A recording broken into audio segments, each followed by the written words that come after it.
All right, hello and welcome to another episode of our alumni interview series. Today featuring a 2020 Sacred Heart grad, Ramiro Balaguer, who will be discussing his background in finance, specifically his current role in corporate finance. Ramiro, thank you so much for taking the time to sit down with me this afternoon. We really appreciate your insight, and I'm excited to hear from you, and all of our students will be as well, just to learn a little bit more about how you got to be where you are today. So just to get started, would love a brief introduction of who you are and what you're doing. Sure. Well, first of all, thank you for having me. Always happy to help out. Well, first of all, my name is Ramiro. I was born and raised in Puerto Rico. Recently graduated from Sacred Heart this past May. And during my time there, I majored in finance. I did a minor in the business data analytics. That was just introduced my junior year.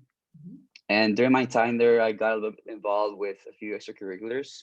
I was recruited to play in the varsity men's volleyball team as a setter. I was also a member of the Thomas More Honors Program. I was a member of the Student Managed Investment Fund. And during my time there, I also did a couple internships as well. I did an internship in healthcare finance, investment banking, corporate finances, which is my job here in BlackRock right now. And this past summer, I did an internship in economic policy with Puerto Rico's Financial Oversight and Management Board. And right now I'm a as you said, I'm a full-time analyst. It's a bit bittersweet having to graduate virtually. But yeah, now reality sits. So I'm happy to be here. Great. Well, thank you very much. And can you kind of talk about, what exactly do you do right now at BlackRock? Sure. So I am a part of the finance division. I'm currently in what's known as a rotational program. So I don't necessarily stick to my 2-year contract. Is not really with just one specific team. I rotate 1 year with one team and then get placed in another team during my second year as an analyst. So during my first year, I got placed in financial planning analysis. And then which is also known as corporate finance, but it's a bit different here in BlackRock. So it's not your general corporate finance where you do it for the entire firm. I got placed in doing FP&A for a couple of specific investment teams. So I basically do FP&A for what's known as the securities lending team, private investors, the trading team, liquidity, and lending. So I'm basically, my day-to-day is pretty varied. There's a bit of seasonality to it, but basically what FP&A is we enable BlackRock to, in the business's strategic and business goals by providing intelligence to different business heads, which are the team's portfolio managers. We're in constant communication with them, or the business's COOs. We also help develop their business plans, implement strategic resource allocation, and just manage their overall business performance. So it's a bit of accounting, a bit of analytics, a bit of strategy. So as I said, my day-to-day is a bit varied. It's not the same every day. One day I could be working until 5 or 6 p.m. and then another I can be working all night until 12 in the morning. So so it's a bit varied, which is what I like. It makes my day a bit more exciting. So yeah, that's a bit of an overview of what I do in my current role. Great. Well, it sounds like you've, you did a lot to build up to where you are now, for, internships and your involvement on campus. But can you talk a little bit more about what were the major factors that you really think contributed to being where you are today?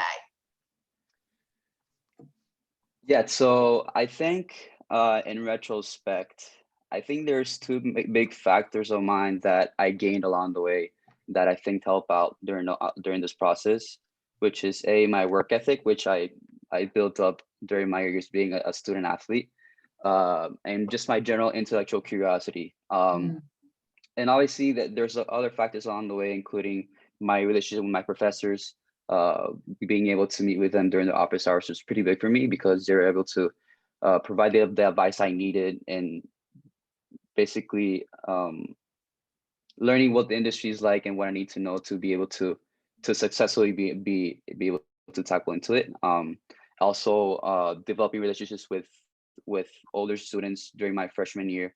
Mhm. When I entered the school, I was a part of the pre-fall program, Oh, which great. was yeah. So it was a great way for me to start my academic experience in college by meeting not just people in my class, but also people who are older who have already the experience that they recouped on the way, and by just asking questions, I was able to gain a lead ahead when I was started my academic career.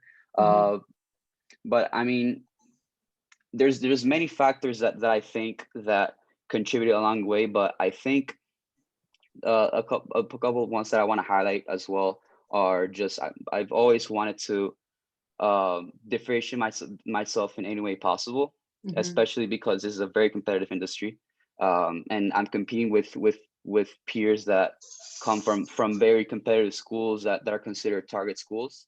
Mhm. So I was constantly thinking, what can I do to sort of differentiate myself and get my foot in the door? Um, and so by being involved in different experiences and excelling inside and outside the classroom, that's I think the biggest contributor to where I am right now. Okay, great. And Sacred Heart has come a long way, even just since you graduated. If you could go back and start all over again freshman year, would you do anything differently if you could do it all over again? Well, for sure. So I got I got very lucky at BlackRock because I got accepted by applying to what's known as a black hole. I didn't network a lot there. I didn't really expect for me to get accepted, so I literally just sent my resume, applied, and luckily got into the first round interviews. So definitely, I think um, my two areas that I think I would have I think pushed a lot more or started off earlier was I think during my freshman year meet with finance professors. Mm, Even though I wasn't even taking their classes, just to gain their perspective of what I need to learn, what's the industry like, what I need to do to gain a step forward and really excel in this industry and or get the foot in the door. mhm, And I think I would have started networking a lot earlier, just cold emailing alumni or even people who aren't alumni, just have similar interests. right. um During my freshman year, I already have my LinkedIn account. I don't really know why I didn't network as heavily, but I think even during my second semester of freshman year, I would have started networking a lot earlier. And even though I didn't know what I really wanted to do, it would have been a lot better if I networked a lot earlier, just to gain their perspective and learn what it's like, even though I Mhm, don't know a single thing. And just by developing those relationships, I think my experience would have been a lot easier, to be honest. mhm. Okay. Yeah. Yeah, Yeah. absolutely. Great. And my last question for you is, I imagine that the students who are watching these videos are ranging from freshmen through senior year, maybe graduate students and also alums. What sort of, knowing what you know now, what sort of advice would you have for those students who are looking to get into, finance specifically or corporate finance specifically? Yeah, I think I can give advice for finance specifically because at the end of the day, this applies everywhere. Mhm, So I think first of all, don't get intimidated by where you want to go. If you want to shoot for the biggest companies there is, the Goldmans, the BlackRocks, the JP Morgans, doesn't really matter. Apply. You'll never know what was gonna happen. I necessarily didn't think I was gonna end up here. Coming into school, I was just an average student, but when I started my freshman year, I developed a mentality that that's not long gonna be the case. I was gonna be the best student I could. mhm, And even if I didn't think I didn't get the chance, I was still gonna apply to just to see what happens. mhm, And I got lucky. You'll never know what happens. Having said that, I do have to recognize that if you truly want to be here, you're gonna have to work extra hard than the person next to you. And the Mhm. reason is, as I mentioned before, it's a very competitive industry, and Sacred Heart isn't a target school yet. I know you're working very hard for that to make it happen. But the reality is that you're gonna have to work extra hard. What does this mean? So this means that you're gonna have to network very hard. You're gonna have to cold email people within the industry to get a reference within the door. And the reason for that is because recruiters receive thousands of applications for just one specific role every day. Mhm. And it's gonna make they can't go through all those resumes, so it's just gonna make their lives easier by just getting references. I think another piece of advice I would give is to be very active within the industry, stay at top of the markets, um, become an active reader in Wall Street Journal, The Economist, just other media sources, including Wall Street Oasis, which I highly recommend. Um, Start preparing yourself for interviews as early as Mhm. you can. Even if you haven't applied, you'll learn a lot about yourself. At least I did, and it'll help you develop your story, which is the most important thing when you're applying to these interviews. Right. And as I mentioned before, start meeting with your professors in your office hours. If you develop a desire to learn, you'll be surprised how willing they are to help another student out. And yeah, I think those are a couple 2 cents of mine that I would give, but I'd be happy to sit down with anyone and discuss further if they like. Great, great. Well, congratulations on your role. I know, Thank you. you worked really hard and you had a lot of internships. And again, congratulations and thank you also for your willingness to talk to our students. Anybody who is interested in reaching out to Ramiro, feel free to contact me directly if you'd like to, and I can maybe facilitate the email exchange or on LinkedIn as well. So Ramiro, thank you again so much for your time, and hopefully we will have you back on campus soon when we're all back. But stay well. Again, thank you so much for your time. We truly appreciate it, and enjoy the rest of your day. Yeah, I thank you for having me, Annie. I hope I was able to have at least a little bit of value to all the listeners.